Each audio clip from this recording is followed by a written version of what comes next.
ಏನೇ ಮಾಡಿದರೂ ಕೂಡ ರಾಜ್ಯ ಸರ್ಕಾರಕ್ಕೆ ಸಾರಿಗೆ ನೌಕರರ ಸಮಸ್ಯೆಯನ್ನು ಬಗೆಹರಿಸೋದಕ್ಕೆ ಸಾಧ್ಯ ಆಗ್ತಾ ಇಲ್ಲ. ಸಮಸ್ಯೆ ಬಗೆಹರಿತಾ ಇಲ್ಲ. ಪ್ರತಿಭಟನೆಯ ಮುನ್ಸೂಚನೆ ಕಾಣ್ತಾ ಇದೆ, ಮುಷ್ಕರದ ಮುನ್ಸೂಚನೆ ಕಾಣ್ತಾ ಇದೆ. ಸಾರಿಗೆ ಒಕ್ಕೂಟ ಮತ್ತು ಕೆಎಸ್ಆರ್ಟಿಸಿ ಎಂಡಿ ಜೊತೆಗಿನ ಸಭೆಯಲ್ಲಿ ಒಮ್ಮತ ಮೂಡಿಲ್ಲ. ಸರ್ಕಾರದ ವಿರುದ್ಧ ಹೋರಾಟಕ್ಕೆ ಕರೆ ಕೊಟ್ಟಿದೆ ಸಾರಿಗೆ ನೌಕರರ ಒಕ್ಕೂಟ. ಏಪ್ರಿಲ್ 8ಕ್ಕೆ ಚಿತ್ರದುರ್ಗದಿಂದ ಬೆಂಗಳೂರಿನವರೆಗೆ ಪಾದಯಾತ್ರೆಗೂ ಕೂಡ ಸಿದ್ಧತೆಯನ್ನು ಮಾಡಿಕೊಳ್ಳಲಾಗಿದೆ. 21ಕ್ಕೆ ಬೆಂಗಳೂರಲ್ಲಿ ಸಾರಿಗೆ ನೌಕರರ ಒಕ್ಕೂಟದಿಂದ ಪ್ರತಿಭಟನೆ ನಡೆಯುತ್ತೆ. ಸಮಾನ ವೇತನ, ವಿವಿಧ ಬೇಡಿಕೆ ಇದೆಲ್ಲದಕ್ಕೂ ಕೂಡ ಈಡೇರಿಸಿ ಅಂತ ಇವರು ಕೇಳುತ್ತಿದ್ದಾರೆ. ಆಗಲ್ಲ ಅಂತ ಅವ್ರು ಹೇಳ್ತಿದ್ದಾರೆ. ನೀವು ಕೇಳಿದ್ದನ್ನು ಕೊಡೋದಕ್ಕೆ ಸಾಧ್ಯ ಇಲ್ಲ. 1% ವೇತನ ಜಾಸ್ತಿ ಮಾಡಿದ್ರು, ತಿಂಗಳಿಗೆ 60 ಕೋಟಿ ಹೆಚ್ಚುವರಿ ಹೊರೆ ಬೀಳುತ್ತೆ. ಸಾರಿಗೆ ನಿಗಮಗಳು ಸಾಕಷ್ಟು ನಷ್ಟದಲ್ಲಿದ್ದಾವೆ ಈಗಾಗಲೇ. ನೀವು ಕೇಳಿದ್ದನ್ನು ಕೊಡೋದಕ್ಕೆ ಸಾಧ್ಯ ಇಲ್ಲ. ಆದರೆ ನಮ್ಮ ಬೇಡಿಕೆ ಇವತ್ತು ನಿನ್ನೆಯದಲ್ಲ, ಹಲವು ತಿಂಗಳುಗಳಿಂದ ನಾವು ಕೇಳ್ತಾ ಇದ್ದೀವಿ.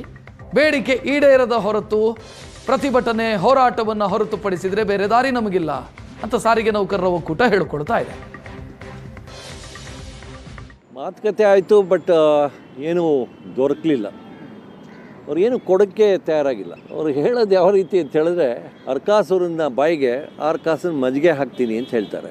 ಅಂದರೆ 40% ವ್ಯತ್ಯಾಸ ಇದೆ ಇವತ್ತು ಯಾರ್ಯಾರಿಗೆ, ನಮಗೂ ಮತ್ತು ಸರ್ಕಾರಿ ನೌಕರರು ವೇತನಕ್ಕೆ 40% ಡಿಫ್ರೆನ್ಸ್.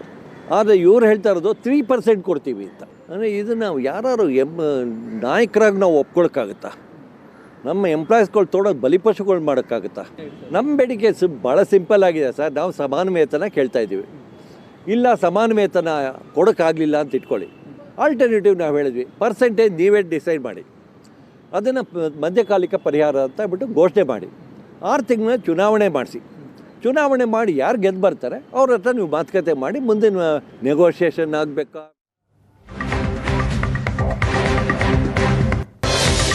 ಇನ್ನು ಈ ಸಂಘಟನೆಗಳ ಮಧ್ಯೆಯೂ ಕೂಡ ದ್ವಂದ್ವ ಇದೆ. ಸಾರಿಗೆ ನೌಕರರ ಒಕ್ಕೂಟದ ಹೋರಾಟ ಮಾಡೋದಾದ್ರೆ ಮಾಡಲಿ, ನಮ್ಮ ಅಭ್ಯಂತರ ಇಲ್ಲ. ಎಂಡಿ ನಮ್ಮ ಬೇಡಿಕೆ ಈಡೇರಿಸೋ ಭರವಸೆ ಕೊಟ್ಟಿದ್ದಾರೆ ಅಂತ ಜಂಟಿ ಕ್ರಿಯಾ ಸಮಿತಿ ಹೇಳ್ಕೊಂಡಿದೆ. ಸಭೆಯಲ್ಲಿ ಕೆಎಸ್ಆರ್ಟಿಸಿ ಎಂಡಿ ಸಕಾರಾತ್ಮಕವಾಗಿ ಮಾತನಾಡಿದ್ದಾರೆ. ಏಪ್ರಿಲ್ 17ಕ್ಕೆ ಮತ್ತೊಮ್ಮೆ ಸಭೆ ಮಾಡ್ತೀನಿ ಅಂತ ಹೇಳಿದ್ದಾರೆ. ಅಂದರೆ ಜಂಟಿ ಕ್ರಿಯಾ ಸಮಿತಿಗೂ ಒಕ್ಕೂಟಕ್ಕೂ ಈಗ ಅವರ ಮಾತಿನಲ್ಲಿ ದ್ವಂದ್ವ ಇದೆ. ಅವರು ಹೋರಾಟ ಮಾಡ್ತೀವಿ, ಏನೂ ಆಗಿಲ್ಲ ಅಂತ ಹೇಳಿದರೆ, ಇವರು ಸಕಾರಾತ್ಮಕವಾಗಿ ಸ್ಪಂದಿಸಿದ್ದಾರೆ. ಮತ್ತೊಂದು ಮೀಟಿಂಗ್ ಇದೆ ನೋಡೋಣ ಅಂತ ಇವ್ರು ಹೇಳ್ತಾ ಇದ್ದಾರೆ. ವೇತನ ಹೆಚ್ಚಳದ ಬಗ್ಗೆ ಅವರ ಆರ್ಥಿಕ ಪರಿಸ್ಥಿತಿ ಮುಂದೆ ಇಟ್ಟಿರುವಾಗ BMTC ಅವರು ನಾವು ಸದ್ಯದ ಪರಿಸ್ಥಿತಿನಲ್ಲೇ ನಾವು ಕೇವಲ 3% ಕೊಡೋದಕ್ಕೆ ನಾವು ಸಾಧ್ಯತೆ ಇದೆ ಅಂತ ಹೇಳಿದ್ದಾರೆ. ಮತ್ತು ಬೇರೆ KSRTC, KKRTC ಮತ್ತು NWKRTC ಅವರು ನಾವು 5% ಕೊಡ್ತೀವಿ ಅಂತ ಮಾತನ್ನು ಹೇಳಿದ್ದಾರೆ. ಅದಕ್ಕೆ ಒಪ್ಪಿಗೆಯನ್ನು ನಾವು ಕೊಟ್ಟಿಲ್ಲ. ನಾವು ನಮ್ಮ ಡಿಮಾಂಡ್ಗಳಿಗೆ 25% ಹೆಚ್ಚಳ ಕೊಡಬೇಕಾಗತ್ತೆ. ಯಾವ್ದಕ್ಕೆ ಕೊಡಬೇಕಾಗುತ್ತೆ ಅನ್ನೋ ಕಾರಣ ಕೂಡ ಅವರಿಗೆ ಕೊಟ್ಟಿದ್ದೀವಿ. ಆ ಮಾತುಕತೆ ಮುಂದುವರಿಕೆಯಾಗಿ ಇದನ್ನು ದಿನಾಂಕ 17ಕ್ಕೆ ಮತ್ತೆ ಮೀಟಿಂಗನ್ನು ಫಿಕ್ಸ್ ಮಾಡಿದ್ದಾರೆ. ಅವತ್ತು ಮುಂದುವರೆದ ಮಾತುಕತೆ ಏನಾಗುತ್ತೆ ಅದರ ಫಲವಾಗಿ ನಂತರ ನಾವು ಜಂಟಿ ಕ್ರಿಯಾ ಸಮಿತಿ ಅವತ್ತೊಂದು ತೀರ್ಮಾನಕ್ಕೆ ಬರ್ತವೆ. ನಾನೊಂದು ಮೂಲವಾದ ಪ್ರಶ್ನೆ ಒಕ್ಕೂಟದವ್ರನ್ನ ಕೇಳೋದಷ್ಟೇ, ಕಾರ್ಮಿಕರ ಗಮನಕ್ಕೆ ತರೋದೇನೆಂದರೆ,